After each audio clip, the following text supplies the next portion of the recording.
Hello, Internet. It is on Malik Aaron, and welcome back to the channel, part 83.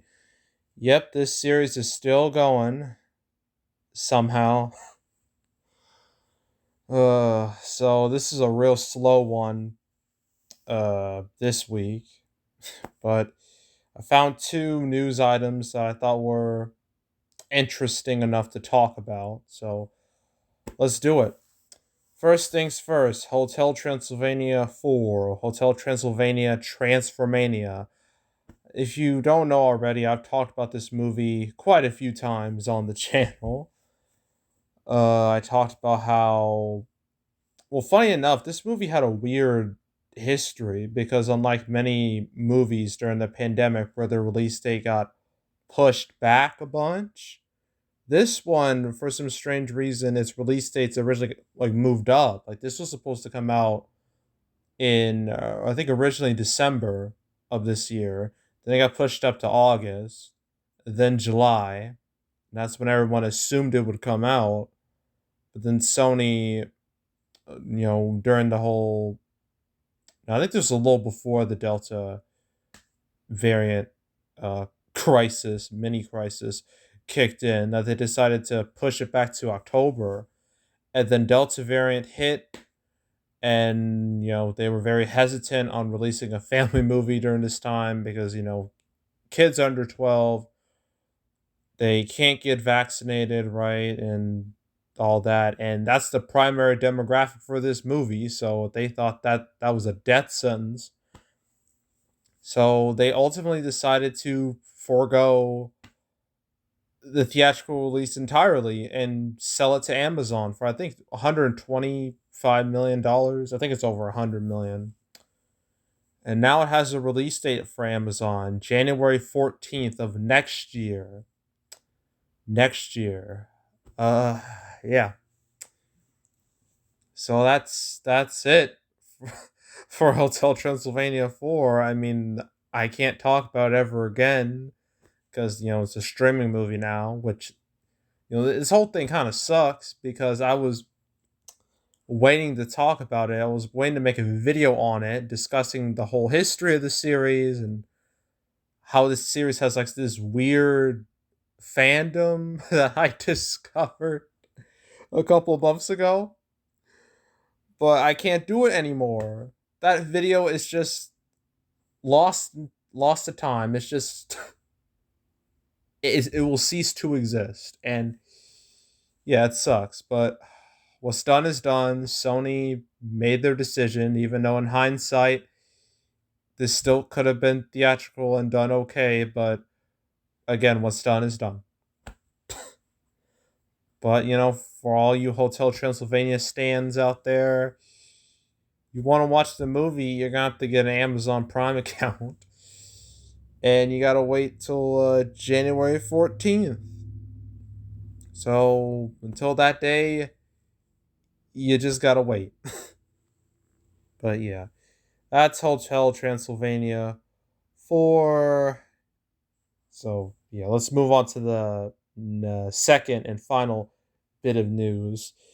This happened on Friday, and because it was an isolated incident, I had to wait till something else would pop up, and Hotel Transylvania 4 popped up, and I was like, okay, time to make a video. And that's what I'm doing now. So this happened first, uh, Friday. It's about the Black Phone. Never heard of this movie before, but it's from Blumhouse, Jason Blum's production house. They made a ton of horror movies. They're responsible for Purge movies, the Paranormal Activity movies. I think the Sinister movies. I think Get Out, the Happy Death Day movies, quite a bit. I think they did Invisible Man too, the 2020 movie. I think they did that as well, if I'm not mistaken. I'm using an outside source right now on my laptop. Uh, just to check that because I think it was Blumhouse. It is Blumhouse. I was right. I was right. So, yeah, again, Jason Blum has a lot of cred in the horror movie world, and this is another one of his movies starring Ethan Hawke with his creepy ass mask that you see on your screen right now. Movie about this weirdo, and it got delayed only by a week though, so it's pretty insignificant in the grand scheme of things. But still, its release date changed from January 28th, 2022 to February 4th, 2022. So yeah, just a week. And that January 28th release date was taken and was occupied by Morbius, another long delayed movie, right? And obviously, well, with this is a straight up horror movie. Morbius will likely be more of just an your superhero action movie, but it'll probably have definitely have horror elements to it. So having these two go face to face wouldn't have been the smartest move in the world. So I can see why they would push it back to the next week where it has to deal with Moonfall and Jackass Forever. And these three movies all are targeting different audiences entirely. So that's obviously less direct competition. But yeah, I mean, I don't know much about this movie, so I can't really judge it. But apparently, got a good reaction from Fantastic Fest and a good response to the trailer at CinemaCon. So maybe when I watch the trailer, I don't know if it's out yet, but if I when I watch it, maybe it'll pique my interest and I'll give it a watch. But until then, I don't know. We'll see. We'll see. Uh, yeah, and that's it. That's that's it. I know it's slow, but it's for a good reason though. A very good reason. And that reason is, the box office is really well, I wouldn't say 100% full recovery. We haven't quite reached that yet, but we're like 80 to 90% there. That's a rough estimate.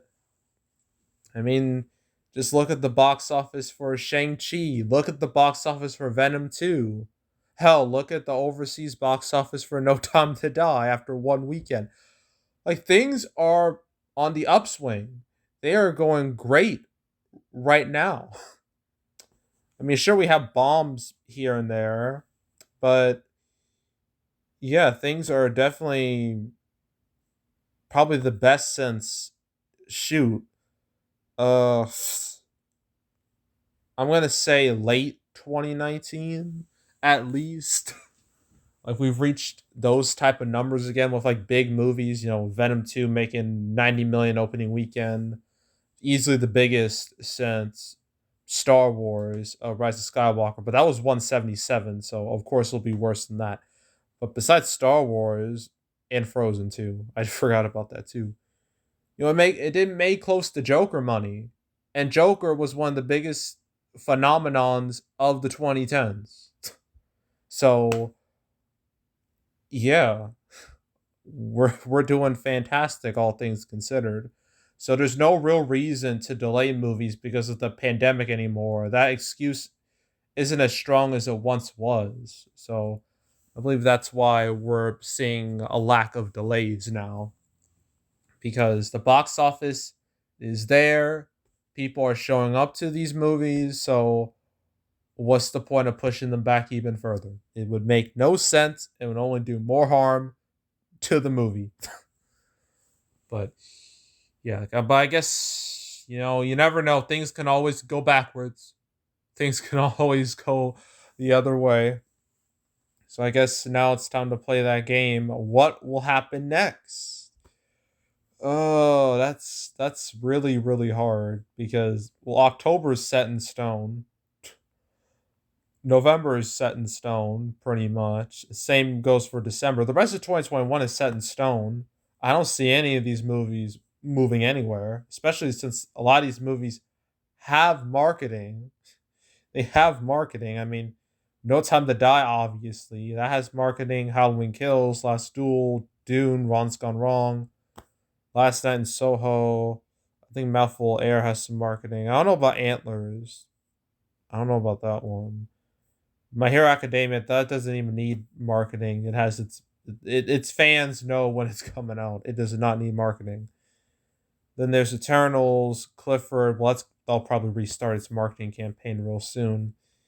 Ghostbusters, Afterlife, Enchanto. No marketing really for Resident Evil Welcome to Raccoon City, so that might I think it might get pushed back if marketing doesn't come out soon. But again, we have to wait to see if marketing when marketing does drop for that. Then December, you got West Side Story that has a trailer, and the Spider-Man No Way Home trailer, Kingsman trailer, Matrix Resurrections trailer, Sing 2 trailer, the No American Underdog that has a poster, I think a trailer too. So yeah, the rest of 2021 is safe, but the big question is 2022 because my God, are things crowded? Well, Morbius now has that last weekend of January to itself, so it's got that going for it. Uh, January 14th. Jesus, look at all these movies. This is way too much. I know Scream 5 or Scream as it's called, it will get a trailer very very soon. I found out via Twitter.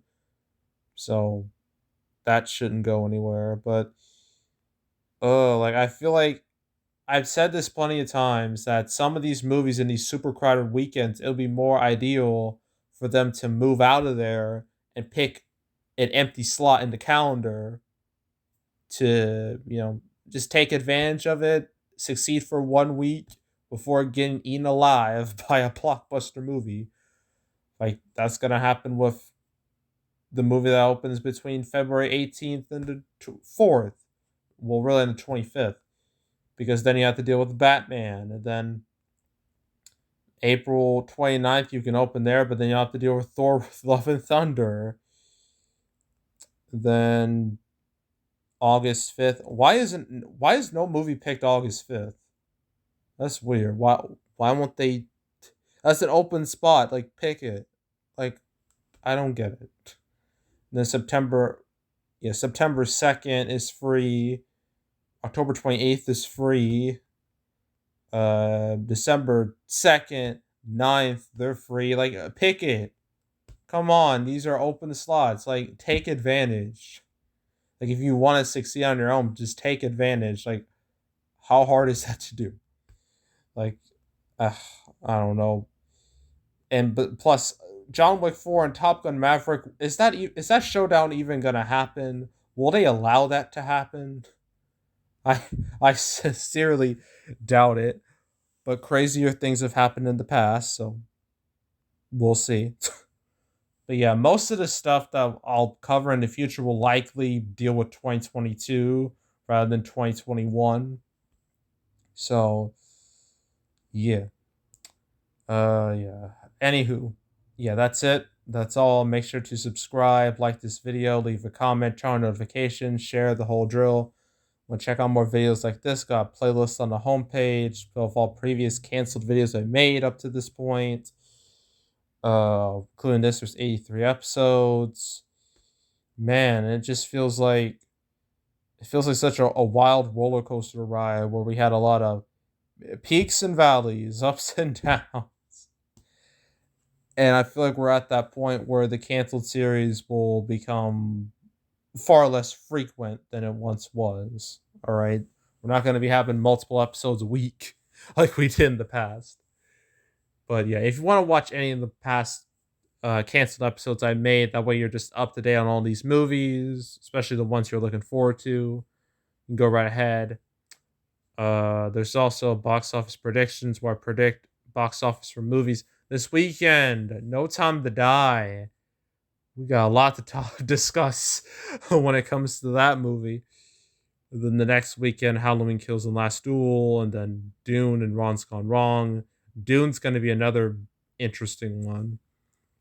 And then that the whole smorgasbord of movies coming out the 29th. So yeah, all that's gonna happen in the future. Look forward to that. And if you want to watch any of the 2021 predictions I've made already, you can go right ahead, especially my prediction on Venom 2. Then there's box office recaps where I predict, no, I go over the box office results for any particular month. September recap will come out tomorrow, guarantee it. All right, and then October recap will come out first week of November, and then so on and so forth, so forth. So, but yeah, if you want to watch any of the recap videos I made, you can go right ahead. And yeah, that's it. That's all. I am out. Goodbye.